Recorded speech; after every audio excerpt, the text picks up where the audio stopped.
Selamat sejahtera kepada tuan-tuan dan puan-puan. Nama saya Langsana daripada YPC International College. Selamat sejahtera kepada tuan-tuan dan puan-puan yang saya dihormati. Nama saya Luzening daripada YPC International College. Selamat sejahtera tuan-tuan dan puan-puan. Nama saya Luo Chenhui dari YPC College. Selamat sejahtera, nama saya Chang Li Chen daripada YPC International College. Selamat sejahtera, nama saya Ku Yimin dari College YPC. Hari ini yang kami nak membincangkan ialah tentang COVID-19. Apa itu COVID-19? COVID-19 menjadi topik hangat yang dibincang oleh semua pihak. Ini kerana COVID-19 telah mempengaruhi kehidupan masyarakat seperti kerja-kerja akan dipotong akan dibuang bekerja dan sebagainya. Salah satu cabaran dan imbas yang memberi kesan kepada pelajar adalah masalah tentang pembelajaran atau pendidikan. Pihak sekolah atau universiti dan kolej terpaksa ditutup buat sementara dan tidak dibenarkan menjalankan sebarang aktiviti di sekeliling sekolah atau institusi pendidikan. Ini juga menyebabkan pelajar perlu belajar secara daring di rumah dengan melalui internet menggunakan komputer dan telefon sahaja. Oleh itu, kumpulan kami ingin mengkaji cabaran dan impak pandemik COVID-19 kepada pihak institusi termasuklah kepada pihak pengurusan, pensyarat, guru dan juga pelajar.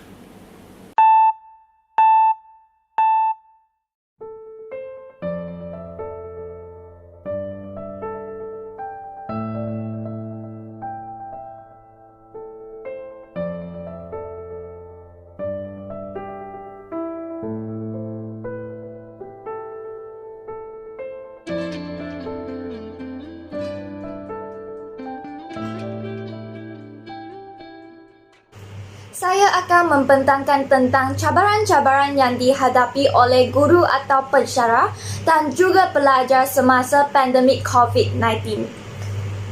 Menurut anggaran UNESCO, lebih daripada 150 juta pelajar di negara berbeza tidak bersekolah disebab oleh COVID-19. Pandemik ini telah menjadikan cabaran yang besar bagi pendidikan global termasuklah Malaysia. Cabaran utama semasa pandemik tersebut, pihak pendidikan terutamanya pensyarat atau pihak guru kurang kemahiran dan pengetahuan dalam pembelajaran secara talian.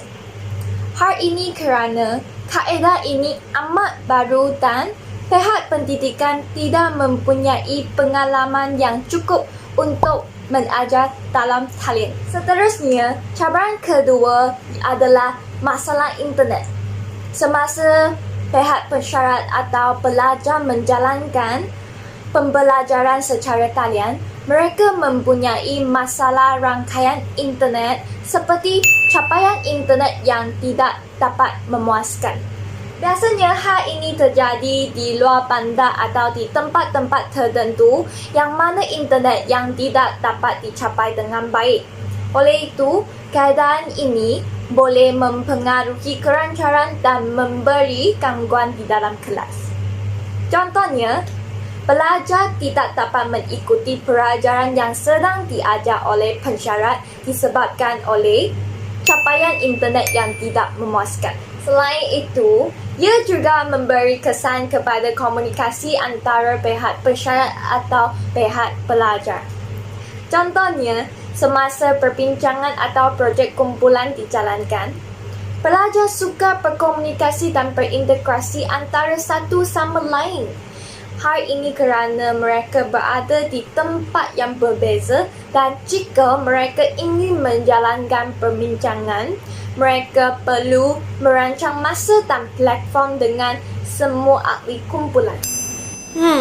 Bukan itu sahaja, pada masa pandemik COVID-19, disiplin belajar juga menjadi salah satu cabaran kepada pihak pensyarat.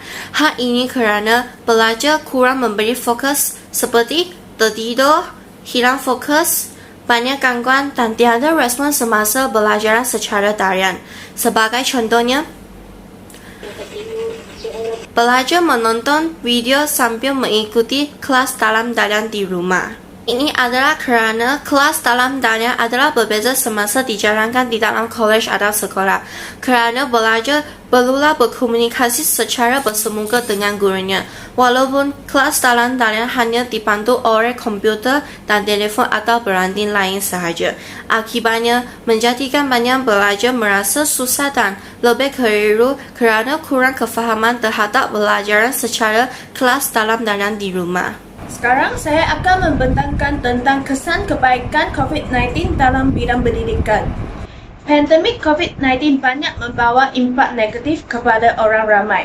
Namun, selain impak negatif, pandemik ini juga boleh memberikan impak positif kepada masyarakat, termaksudlah pelajar.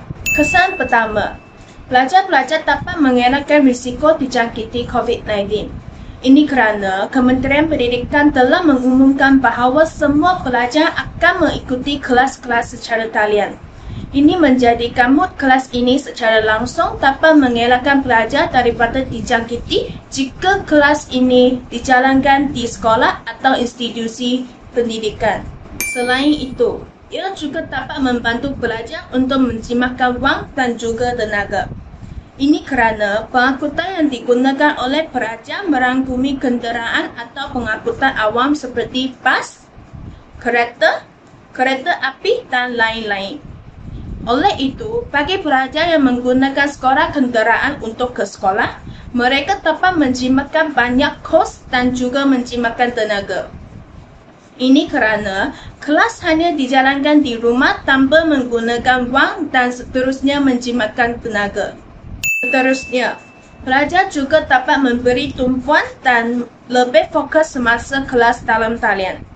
Saya secara peribadi berpendapat bahawa modal bilik darjah bersemuka lebih tertumpu daripada modal bilik darjah dalam talian.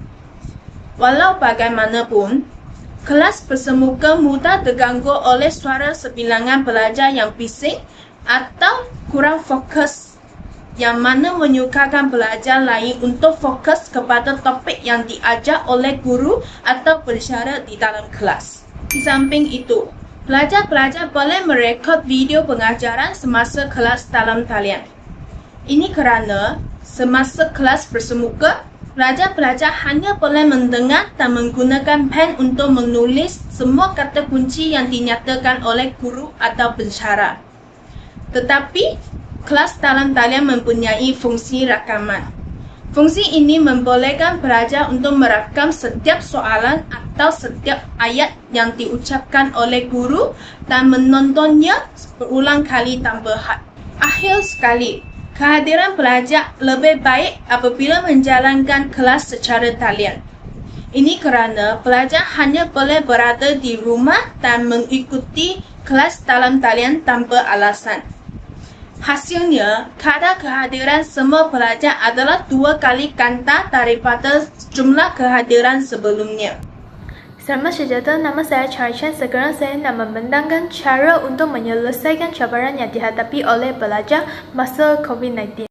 Disiplin juga merupakan salah satu cabaran yang dihadapi oleh pelajar. Cara-cara adalah pelajar perlu diberi perhatian daripada ibu bapa dan menggunakan aplikasi seperti Fokus Tanaman dan Hutan untuk membataskan masa dalam menggunakan media sosial dengan meningkatkan berdisiplin diri. Dalam cabaran susah berkomunikasi dengan bersyarat atau kumpulan ahli semasa menjalankan pembincangan, cara-cara adalah membinakan komunikasi yang baik semasa membincangan. Dalam kehidupan seharian, emosi setiap orang akan tidak langsung mempengaruhi emosi pelajar.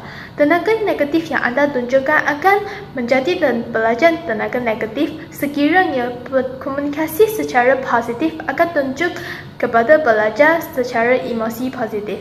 Oleh itu, harus menggunakan emosi yang positif untuk berkomunikasi dengan para pelajar. Sekarang saya akan mengucapkan tentang cara-cara untuk menyelesaikan cabaran yang dihadapi oleh pelajar masa COVID-19. Masalah seterusnya, masalah liputan internet. Masalah ini kerana mereka harus mengikuti dalam talian dari rumah dan kampung mereka. Dari segi akses internet, 52.6% mengatakan mereka mempunyai akses internet yang baik, 31.6% miskin dan hanya 7.9% tidak mempunyai akses internet yang baik. Sebilangan besar pelajar yang mempunyai akses internet yang baik adalah kerana mereka tinggal di kawasan bandar. Cara untuk menyelesaikan masalah ini adalah sekolah dan pemerintah berharap mendapat perhatian dan bekerjasama untuk memberikan kasim percuma kepada pelajar berkam pasti 40 gig dan pemerintah menyediakan 1 gig internet percuma dalam tempoh PKP. Masalah terakhir, masalah dari aspek kewangan. Ramai pelajar yang merasa terbeban semasa mereka mengeluarkan wang untuk memberi data internet bagi mereka waktu kelas dalam talian soalan dalam talian kelas. Daripada kajian yang telah dijalankan, seramai 70% pelajar yang terkesan dengan masalah kewangan. Cara-cara untuk menyelesaikan masalah ini adalah selaraskan pelanjawan untuk masa berubah dan perlulah membuat sumbangan untuk disimpan. Sekiranya pendapatan keluarga telah berubah dalam tempoh ini, kita juga boleh memperoleh beberapa pendapatan tambahan seperti kerja sambilan lepas kelas, seperti mengajar pelajar sekolah rendah bimbingan dalam talian.